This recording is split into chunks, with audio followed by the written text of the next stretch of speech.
Hey everybody, Sarah with you today for Technique Tuesday. I am going to be using this so pretty 12 by 12 stencil from the Crafters Workshop. I'm going to be using some champagne gold stencil butter. I have some Sizzix maker's tape and some weight cardstock. This is nice heavyweight cardstock. The heaviest you have in your scrap room, that's what I would be using. So we are focusing on using metallics in our projects for the month of March. There are lots and lots of fun ways to use metallics. I am going to show you this gold stencil butter from the Crafters Workshop. Simply because when it is done and it's dried, it looks like foil. It is that shimmery and shiny and fabulous. And so I want to really share this product with you because it's one of my favorites over in the shop. Another one of my favorites are 12 by 12 stencils from the Crafters Workshop. They make amazing stencils, so many patterns, so many styles to choose from. And so I wanted to go ahead and kind of share with you those two products today. Look at that stencil butter. So stencil butter is this really smooth, well, buttery product. I am using a palette knife and I'm just going to slowly and carefully run my palette knife over the stencil. Stenciling is never going to be perfect. Just keep that in mind. When you stencil, you just need to accept that this is going to be a handmade project and that not every part of the stencil is going to be perfect. You can also look at the imperfections that may occur when you're done stenciling as an opportunity to add a bit of embellishment right there. I stencil using a lot of product. I don't want my palette knife to get stuck on some of the edges of this intricate stencil. I can always scrape the leftover stencil butter and put it back in the jar for a later use. But if I catch that palette knife on some of the intricate parts of my stencil, I might rip my stencil or really mess it up. It could just be bad. So I always say use a lot of the whatever product it is you are stenciling. Be liberal, because the best way you're going to get a good result from your stenciling is for that palette knife to not get stuck underneath your stencil. The stencil butter I am using is really thick, so it's not going to smush. You are going to have to smush it under the stencil if you're going to get it under the stencil. It's not going to run under there because it's not a runny product. So I'm just using nice, even pressure, and I'm just using a lot of product. I'm not wasting anything though, because anything that doesn't go through the stencil, I went ahead and kind of scraped it off the stencil and put it right back into the jar. Another thing, when I was finished stenciling this piece, I did go ahead and, so once I had this initial layer down, I scraped all of the excess product off of the stencil. Then I grabbed another sheet of white cardstock and made myself another background. The second background, it's a bit more abstract, but it is not, it's still completely usable and fun and something to play with on another layout. So nothing got wasted. Now for the big reveal, let's pull it off. And then I set it aside to dry for quite a while. It took a couple hours. While it was drying, I die cut some embellishments and some letters for my title. So there's my photo. I used the new honeybee dies to create some butterflies and dragonflies. And that pattern paper is from Lawn Fawn. Everything will be linked up in the comments below. I also grabbed some sparkly sequins, and I'm going to make some layered alphabets. I'm looking here. There's that paper from Lawn Fawn. That was the paper that I used. I'm just going to kind of flick through them here. I'm going to pull a couple out to map my photos and finish up my layout.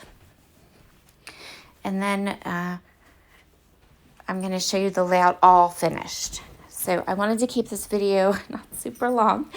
And so I wanted to focus on my technique, which was that stencil. So I'm just going through here. I'm going to pick out a couple of pieces. I'm going to cut a couple patterns. You can see there that I have cut my title. I have used just some metal alphabet dies from my stash. I cut the title So Cute. So the top layer is going to be that pink glitter, which is the diamond cardstock from Altenew the diamond glitter cardstock from Altenew that I colored with some Nuvo alcohol markers. And then I'm just going to layer up each of those die cut words so that we have nice, thick, kind of chunky alphabets. I am right now cutting I'm going to cut a map for my photo using that paper, and then I'm also going to cut 2 strips of pattern paper as an anchor point for the top and the bottom of my layout. I also went ahead and matted my photo with some black cardstock. The reason I did that is because my bees and the butterfly and the dragonfly, they all have black accents. And I wanted to make sure that there was a little bit of black around my photo as well, so that everything coordinated together. So I'm just going to go ahead and map my photo. I love those beautiful, I think they're called Lovely Bugs layered dies. I want to say that's what they're called, but check the description box if you're interested. They are so cute. They layer up really nice. I added some white gel pen accents to the bees, and they're so cute. You're going to definitely see me using them again. So now I think I have most of the elements for my page cut and ready to go. I'm just going to go ahead. I think I decided I wanted 2 strips at the bottom of my page. So I can layer the yellow and the green across the bottom, just like that. And the B-side of this floral flower market paper from Lawn Fawn is, the other side of it has these cute, they almost remind me of candy stripes, thick and thin kind of diagonal stripes. And so I'm just going to go ahead and get those. Put 2 colors at the bottom, 1 color at the top. And that's going to anchor my photo at the bottom. And then it's also going to kind of finish off that top edge while still adding some more of those beautiful colors. That Lawn Fawn paper is so perfect for spring. I just love it. I'm using some Nuvo Deluxe adhesive for the strip across the top of my layout. I do this because when you are adhering paper to product, whether it be Stencil Butter or any kind of mixed media application, I always think you need wet glue. Quite often, tape runner adhesive will not stick to some of the products or all of the products. So yeah, it's good to have that wet glue. My favorite is Nuvo Deluxe adhesive. I love it. So there's our basic design. That's what we're going with. And then I'm just going to go ahead, I'm going to stack my letters up and place them to the left of my photo.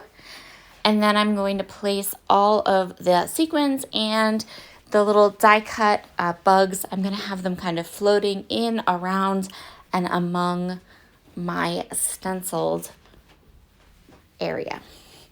And how beautiful is that stencil? you could have so much fun with that one. That is a really great one to create backgrounds for a scrapbook pages. I think it's called Hanging Vines. It will be listed in the description box below. Everything will be there for you. So I'm just going to put this off on a little bit of an angle. And now I'm going to go ahead and we're going to start stacking these. So what I did, just to recap, each letter I die cut once using the colored Altenew cardstock, and then twice more just using some plain white cardstock. Then I stack the letters on top of each other and I get something that is kind of like a DIY thicker. So you can pick your font, you can pick your color.